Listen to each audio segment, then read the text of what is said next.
Namaskar. I was going to talk about the HuT conference, and before that, we got news that there was a 7.1 Richter scale earthquake that struck about 70 kilometers from Mount Kailash. Initial information is still sketchy, and the depth of the quake was 10 kilometers inside. And usually, when it is that deep, it will shake up the earth all right, but usually it will not cause damage. So, some of you have asked, what about Mansarovar Lake?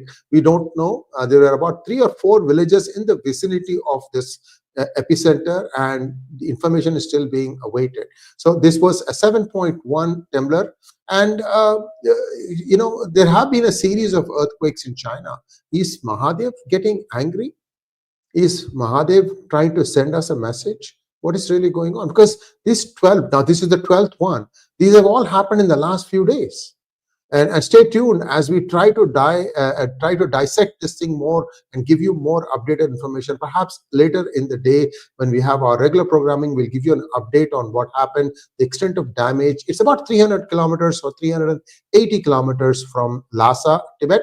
So it's away from the population, let me put it that way. And normally 7.1 will shake things up, but it's not devastating. For example, there was a 7.8 earthquake in Nepal that caused 5,000 deaths. And if you want to know what happened in San Francisco, the 1989 Loma Prieta, I think it was 8.1, and that brought down bridges. So as this thing goes up beyond 7.34, things can get really bad. So that's about the 7.1 quake near Mount Kailash. Now let's take a look at this important development that is, there you go. There is a map, and you can see the epicenter, and it was felt as far away as Kathmandu, I'm told.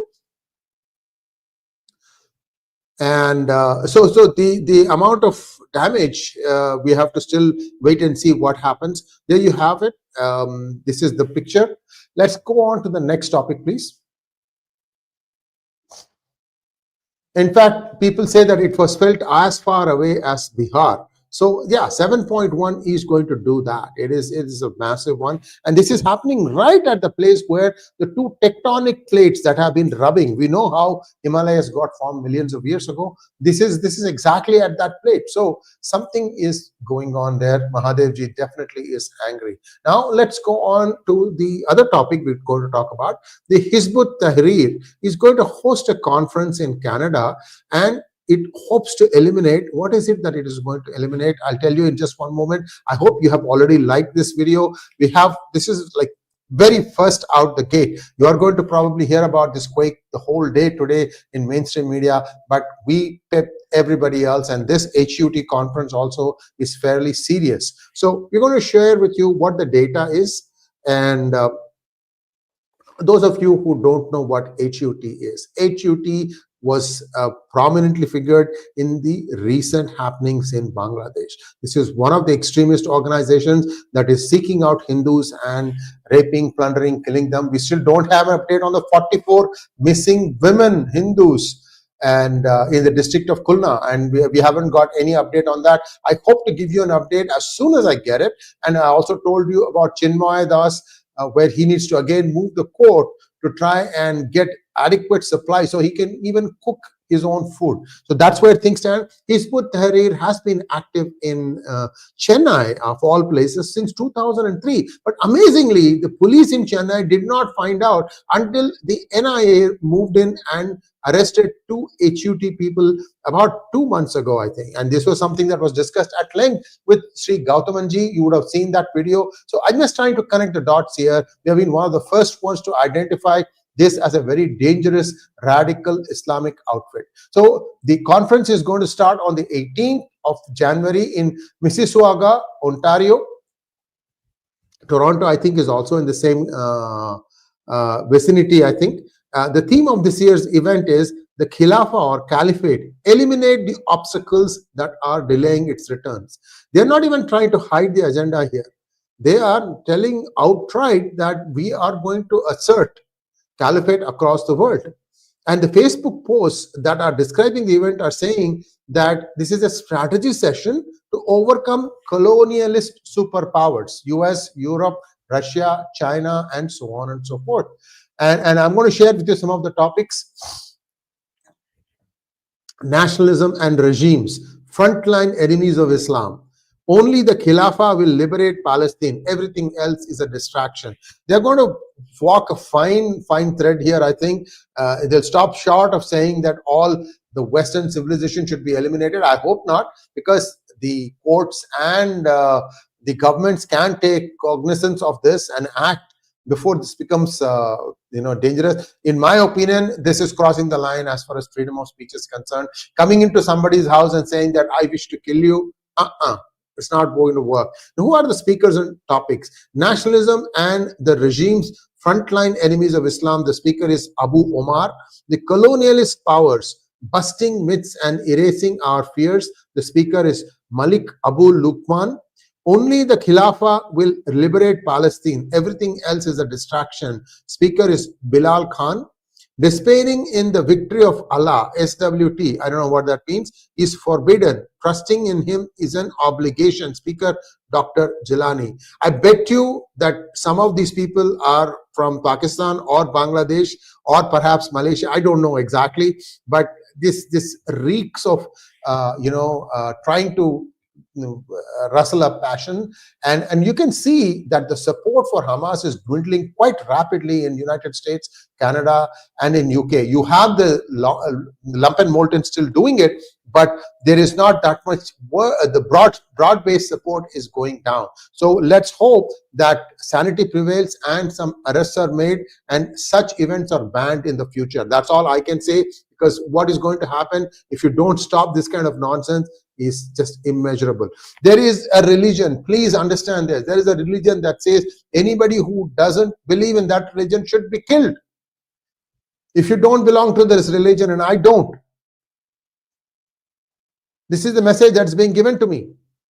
And I have done nothing to this person. I have nothing against this religion. Then why? This is the question that each one of us should be asking ourselves. So what are the origins of HuT? It was founded in 1953, Taqi al-Din al-Nabhani in Jerusalem. It advocates for a global Islamic caliphate under Sharia law. HuT, which translates to Party of Liberation, it's considered a terrorist organization in many nations due to its extremist ideology and activities. Despite being designated a terrorist organization in many parts of the world, and I'll tell you the countries that have already designated HuT as a terrorist organization, Canada continues to thrive in, HuT continues to thrive in Canada. What are the controversies and criticism? It is banned in countries such as the United Kingdom, Germany, Egypt, India, China, Indonesia, Russia, Turkey, and Bangladesh. And they're operating in Bangladesh. There is proof of that.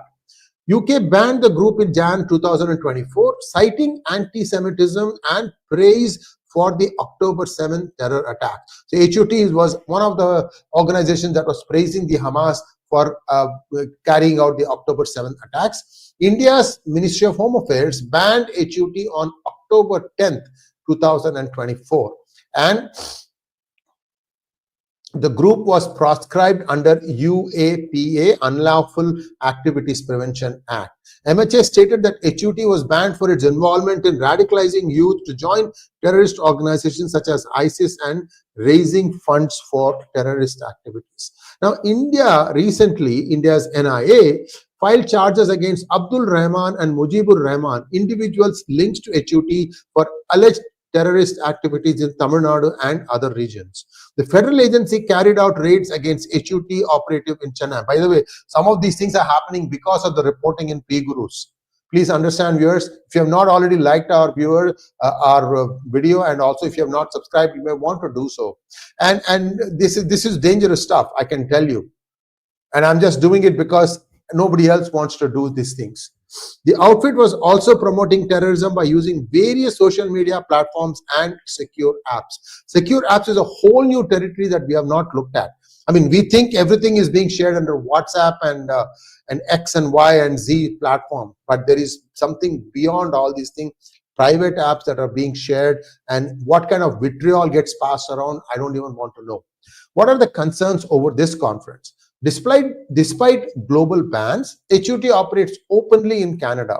Critics, including MP Kevin Wong, accused the Trudeau government of allowing extremists to use Canada as a safe haven. By the way, I'm going to give released one more video about grooming gangs, and the country is different, and it will basically shock you.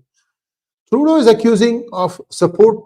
Trudeau is accused of supporting Khalistani separatists, leading to tensions with India. But this fellow also overtly or covertly supports these kind of organizations too. Anyway, he's gone today, but we have to wait and see whether the Liberal Party changes its stand and takes a much more stronger stand against organizations like the HuT. The HuT's resurgence raises concerns about national security and free speech boundaries in democratic society. And you don't have to take a guess on who are funding HuT, the usual suspects. The group's activities sparked debates over the Trudeau's government's counter-terrorism policies and its handling of terrorist organizations. We know that they have completely botched the 1985 Air India tragedy. And Niger is a joke. Poor guy died, but they have made so much noise over it. And now when being put on the spot and asked to provide proof, they can't give proof. Then they talk about 5 eyes, 6 eyes, 4 eyes, 4 legs, three eyes, whatever. So this has become a joke. And Trudeau, I think one of the big reasons why he is now forced to resign is because he became a joke.